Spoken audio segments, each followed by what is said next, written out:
Hello, welcome to a video for this Panasonic DMC-TZ100 compact camera with a 1-inch sensor. I'll go through the accessories for starters. So we have the original box, which is in nice condition, a brand new spare battery made by Baxtar, and it's actually even feels heavier than the original, which is in the camera. So spare battery, a 64GB card, and that's a good one, class 10 XDXC, so perfect for video use and all the rest of it.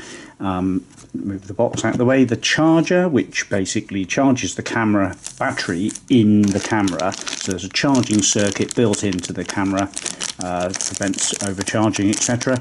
And this is a data connection cable, just standard USB micro, and you just plug that into the mains, or you can plug that into a power bank and charge the camera from the power bank. So that doesn't even look like it's been out of its packaging.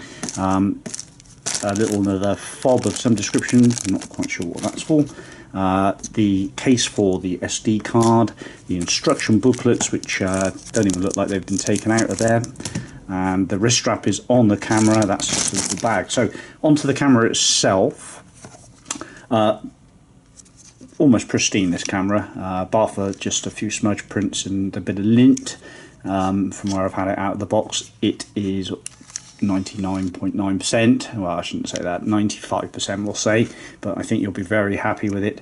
The lens is good, the barrel, no wobble in it, fixed screen but touch screen, electronic viewfinder, 1-inch sensor, a focal equivalent of 25mm to 250mm, rotating ring around the outside of the lens, control ring, which spins beautifully, built-in flash, pops up on its own, mode dial control, really nice quality feel to it, telephoto wide angle, and another control dial there, north, south, east, west buttons with the usual autofocus and macro effects. The card, well, I should say the connections are on the side there, and the card will mount into the base along with the battery. Pop that in properly. Yep, that's clipped in nicely. So there we are, chassis number or serial number, 1/4-inch tripod mount, the original battery by Lumix. So two batteries is nice to have, although these are bigger, 7.2 volts, so they can provide quite a decent amount of power. Let's just slot that SD card in if I can find it. So we're going to get it round the wrong way, as we always do. That's the right way. So clip that shut. Let's get a little model on the case. So there it is, and then we can zoom in and then focus, and I wonder how far we can get in before it, no, it won't, it's too close. So it's only a very small object, but certainly we can zoom into specific points. It's still saying it's too close, but there we go. Obviously all really quite nice. I can't really describe any marks or anything to talk about, but I'm sure you're here because this is a camera that's come to your attention for being a very good quality compact. And I'll tell you what I will do is I shall bring in a G7X, which is probably its major comparison. So this one's another one I've got on the market. There we go. So both these are 1-inch cameras. Both are very good. They have this one has no viewfinder or zoom really particularly to speak about, just 4.2 times zoom, whereas this one I think is more like 10 times, isn't it, if I'm not mistaken. But this has a wider 1.8 maximum aperture, whereas this one is only 2.8. So it's horses for courses really.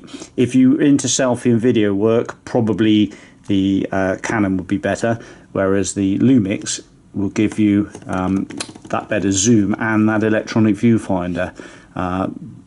I think optical wise, picture quality, the Lumix might come out slightly better, just generally because of the engine that's within it, But it really is horses for courses. I must say the Canon does feel heavier and is slightly smaller, so it does feel more of a premium product, whereas the Lumix I think styled a little bit better and just generally a little bit more to some people's tastes. Depends if you're a Panasonic person or not. You know, if you've had Lumix cameras before and you like the ability or to stick with the menu system that they've got, it's a nice touch.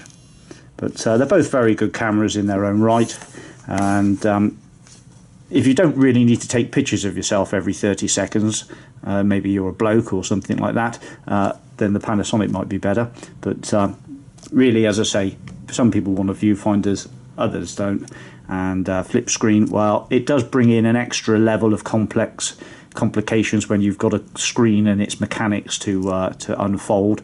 It's a nice thing to have, but could it lead to failure in some areas, which the ribbons can tear and break over a period of time. So it's really just up to you. But anyway, this one is with the dedicated video to the TZ100. I hope you've enjoyed that. Thanks very much for watching. Bye bye.